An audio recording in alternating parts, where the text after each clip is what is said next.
We continue to cover President Joe Biden's visit to Connecticut and all the stops he's making today. And right now I want to talk about the trip with Wes Renfro. He is the Associate Dean of the College of Arts and Sciences and Professor of Political Science at Quinnipiac University. I, too, was a political science major, so welcome. I hope you're not grading me. No.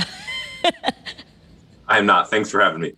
No, I really want to ask because this is an ambitious program by any stretch of the imagination to say that parents who are paying $16,000 a year in childcare or preschool will pay nothing. Can you talk a little bit about whether or not this is realistic or the need for it, or even if we have the temperature to get this done? Yeah, so I'm going to take those sort of not in the order that's presented. I think there's a near consensus that there's need for these sorts of programs. When we look at the United States in comparative perspective to the other countries that we say at least are most like us, we really lag behind in the critical measures here. Whether or not anything will be done, I'm much more skeptical. It's a very expensive program. You know, Congress is very closely divided. There are other competing priorities. And so I'm somewhat skeptical that some of these ideas, however much they might be merited or warranted, will come to fruition. And there's been a lot of infighting, even within the Democratic Party. Is that unique to this time period in our culture right now? It's not. I mean, I think one of the things that's important to remember is that over the long arc of the history of the Republic, it's more often the case that there's infighting and discord than there is harmony. And some folks talk about this period after World War II where there was a lot more harmony and how we've deviated from that. But it's more really the case that it's pretty standard that there's infighting and discord. I do think that, you know, we're in a little bit of a moment in both parties where there's more infighting. And it's really, I think, about the character of each party going forward. For the Republicans, it's about whether or not they're a Trump party. And for the Democrats, it's about whether or not they are, you know, somewhat progressive versus very progressive. Talk about the importance of having Connecticut really be the backdrop for launching so much of what the president is trying to get done. You know, I think that Joe Biden feels comfortable in Connecticut. This is a state that is very friendly to him. He won by 20 points in 2020. It's a state that he has personal ties with, you know, a number of leaders historically and more contemporaneously. And, you know, I also think that it's a safe place and sort of a receptive place for him to talk about some of these issues. You know, within the United States, there's a huge variance in terms of support for these sorts of programs, and it is higher in a place like Connecticut than it would be in a number of other places. Yeah, I mean, it sounds great, right? We're going to give working moms access. We're going to give children access to great school and free childcare. Yet talk about how in some places, not that they're against kids, but where they're vehemently against this idea. Oh, actually, I just want to take a moment and say that we can see now that President Biden is live inside that child care center in Hartford right now. He is meeting with the Connecticut delegation. It's hard to see exactly who's raising their hand, but I can see Senator Dodd. I just saw Congresswoman Rosa DeLauro. It's very cramped. They're wearing masks. I mean, this is also all part of this, right, Wes, as we talk about. Oh, it's actually Congressman Larson, I'm told. I was thinking it might be Senator Dodd. Okay, it is Congressman Larson, but we'll be seeing Senator Dodd later. And they look similar from behind, so I apologize. It is Congressman Larson, both of them known for their mane. But as we talk about this, Wes, the idea of launching all of these things that on the surface people sounds really, really positive. And then we get to the part about paying for it, and we've seen some of the president's approval ratings go down, and there's such infighting. What's happening, really? So I think there's a couple things that are interesting, and one of them is that, you know, people, me and you and average folks are not used to dealing with sums this big, and they sort of seem so astronomical. I think there's a little bit of a fear factor because folks don't, you know, have the context to really evaluate them against a national economy or against a 30-year plan or a 5-year plan or whatever. I also think that on some level, there's a fundamental philosophical divide. There are people like the president who believe that this money is an investment and that investing money in this way will yield all sorts of dividends that will benefit Connecticut and the nation and children and employers and employees in all sorts of ways, you know, for a generation or two down the line. There's other folks, frankly, who are more skeptical that this investment will return in the way that the president thinks that it does. And so they would prefer to spend money on other things or reduce spending in total. Yeah, and when we talk about the viability of getting this done, do you have a sense of what the Build Back Better campaign could really end up looking like, or what might be easier to get done now? You know, I think that some things are more likely than others. I think, programs that benefit children directly are generally a little bit easier than other types of payments or assistance that might be funneled to their parents, for example, or to sort of other actors. It's sort of hard to argue against, funding things for the kids. A lot of this is about the messaging, and a lot of it is about the details about where the dollars are actually directed. People, for example, generally love building elementary schools, right? Or schools in general, because we sort of recognize that that's a need when facilities are outdated. If we're talking about diverting money that might end up in the hands of parents, for example, that for many folks, I think feels like a more fraught conversation. Yeah, and when we think of us as Connecticut, does history show that if you're friendly with the president, as in Governor Lamont has said, that we have a friend in the White House now compared to perhaps when President Trump was there, and that's a good thing? Historically, does that pay off? Do states where there's a good relationship like we clearly have benefit more? I don't really think that there's a lot of sort of rigorous empirical evidence that having a good relationship with the president brings things home. What is, I think, more borne out by the evidence is that having effective and often long-serving members in both the House and Senate does yield things for the state.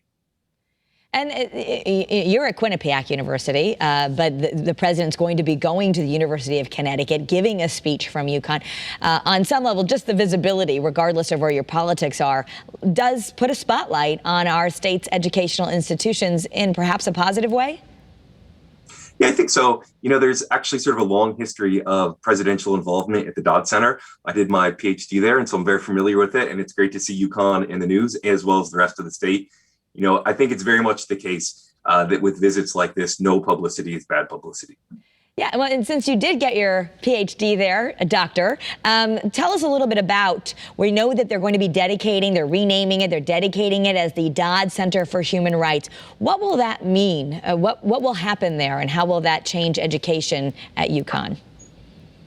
So, UConn is one of the premier institutions for the study of human rights. And, the study of human rights is both theoretical and applied. And I think that is very important to acknowledge, that there are people, there are attorneys, there are activists, there are legislators, there are folks who work in lots of different social service type agencies who interact with this topic in a real world and important way every single day. And so having those folks be well trained, having lots of context, and having lots of skill is critically important. And UConn does this, I think, as well as anybody in the country. And, we've been used as an example, at least from the information that has been sent to the media ahead of time from the White House, just that we had about $300 million that were given to help keep child care centers open in Connecticut. And they think Connecticut did a good job of that. And they want to roll that out, and they want to roll out, less expensive higher education, better this. As you look at this and study it, did we do a good job? Yeah, Connecticut does pretty well on most measures of things about human development, about health, and about education. Connecticut doesn't do as well in terms of the wealth gap, for reasons I think that we're all familiar with, some very poor cities and some very wealthy outlying areas. But in many ways, I think much of the rest of the country would do well to sort of adopt some of Connecticut's policies, because their outcomes are quite good. They could, of course, be better, but they're pretty good. Well, and people think that, especially in other parts of the country, if we live in the Northeast and say, well, we have paid this and we have that, and they think that's crazy, we can't afford all that. Does it play out that is the president correct at all when you look at how it really plays out? Does it actually boost the economy, save money, and pay for itself in some ways when we do these things? Yeah, I mean, what we know is that certain types of investment or spending, however you prefer to think of it, are much more likely to yield benefits than others. And in general, investment at education at all levels does make people more productive. There's also sort of important side arguments about sort of, people being informed citizens and good citizens and reasonable and thoughtful decision makers. But just on the economics of it, there is generally a positive return on investment for education. And what we know is that investing in early childhood education yields the absolute biggest dividends. Small kids have this window of development, and if we can intervene early and often, they are much more likely to be successful in all sorts of ways. And so the sort of scientific or social scientific evidence on this is pretty clear. Yeah, we have a lot of birth to 3 programs here. I know that they have them around the country too, but that just, every mom is told to make sure you keep up with your well visits and notice if there's anything off and reading all the time. So, right, a lot of the studies showing that, window of 0 to 3 birth to 3 is so important. According to the White House, they say that about a typical 4-person household in our state spends about 26% of their income for 2 children each year, like $16,000 a year if you have toddlers, and that's 26%. So if that was really to happen, that the president is saying he would like families like that to pay 0, that would be a huge difference in the economy, right? It would be. And one of the things I think that's important to acknowledge is that this would free people, oftentimes women, who are in caregiving roles because the cost of childcare is so expensive that it really doesn't make sense for them to work outside of the home. And one of the things that has driven economic growth in this country in the post-World War II period is the fact that women join the labor force in greater and greater rates. But there is still a pocket of mostly women who are in these caregiving roles because the cost of childcare is just so expensive. If we could lower that, I think it's very likely that many of these women would join the work outside of the home cadre of workers, and that would boost overall economic output. You said that we like to compare ourselves to other countries, and at least on this metric of childcare and paying for preschool and things like that, or even as the White House calls it, investment in children, they say we rank 35 out of 37 countries. How do they do it in other places? Like, what's a model? What are we looking at to do? If you can give some examples in other countries. Yeah. So one of the things that I want to talk about just first, and it's important to acknowledge, is that averages in the United States can be quite difficult to unpack because there's not one national policy. There's 50 state policies plus a policy in the District of Columbia. And as I noted before, Connecticut's policies look very different than Mississippi's policies. And so it's really interesting if you would tease out to see how Connecticut or Massachusetts or Wyoming or whatever states you wanted stacked up in that ordinal ranking of other countries. And you would see that some places like Connecticut probably do pretty well. In a lot of other places, there is a comprehensive national policy. If we looked at Britain, for example, some of the Scandinavian countries, France, and there's little cost to the individual person for bearing children. There's support in the form of assistance, oftentimes with daycare, with childcare, preschool, all the way through, things that we don't quite do as well. And I also think it's really important to sort of note that when we talk about things like elementary school or preschool, the quality between different communities in this country and even the state varies pretty widely. Yeah, and just talk a little bit about, we know that Senator Dodd is going to be, it's a big day for him as the center that you studied at is getting named after him. But the relationship between President Biden and Senator Dodd has always been quite close. I've read articles where sometimes he's referred to him as a best friend. Yeah, Joe Biden has been around for a long time. So has Senator Dodd. They spent, many years together. And by all accounts, this is both rewarding and fruitful professional relationship, but also a really close personal friendship. And I do think that matters. And I think that it's nice to see two people who have accomplished so much, whatever you might think about some of their individual policies, having this day together. Yeah, we are expecting to hear from Senator Dodd as well. Why don't you just update us on what he's been doing? A lot of people haven't seen him or really kept up with since he left being senator. So talk about some of the things that Senator Dodd has been doing since he left office. So I'm not fully in the know on everything that Senator Dodd has been doing, but as I understand it, he is, at least somewhat active with the Dodd Center and the sort of causes, mostly human rights work that it supports. I think there's a serious effort on his part to draw attention to specific issues using the fact that he is so well known and so highly regarded. So I think there's a lot of framing work that's going on.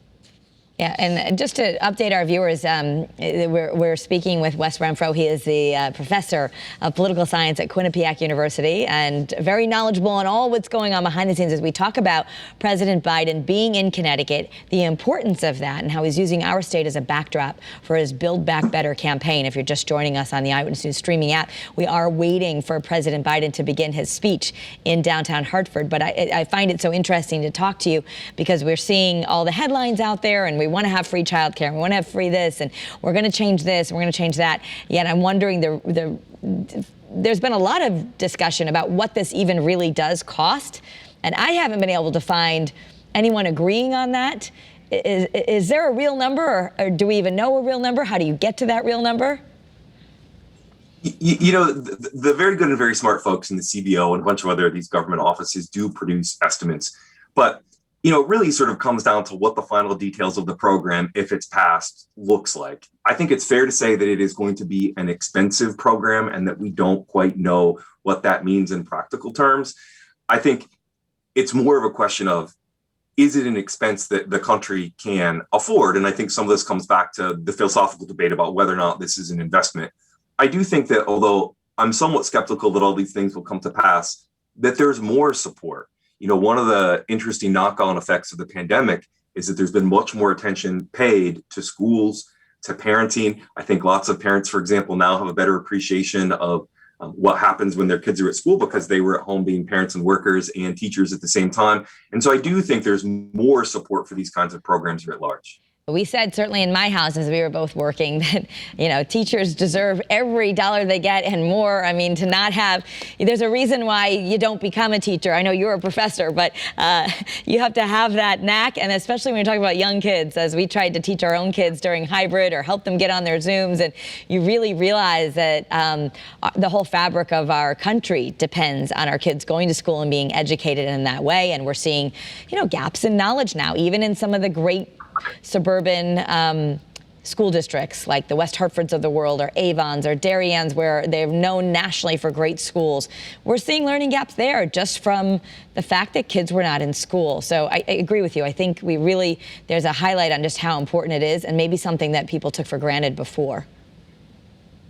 Yeah, agreed. I mean, I think it's the case that, you know, it's hard to argue against kids' causes, but it sort of seems abstract until you are the parent or you are the teacher and you're seeing these kids that are not developing in the way that they would have before. And I do think, you know, in this moment where there's generally somewhat of a rise in support for progressive politics, that does help the president here. You know, I think that 10 years ago, this would have been a much harder sell. Yep. Wes, I'm just I want to thank you, and you added so much to our conversation. We know that everyone has just sat down at that child care center, so it's possible the president's going to be speaking at any moment. I'm going to let you go, but we really appreciate you giving the context and our mini poli-sci class here right on the Channel 3 streaming news app. It's good to really understand the meat of everything behind the headlines. We appreciate your time. Have a good day.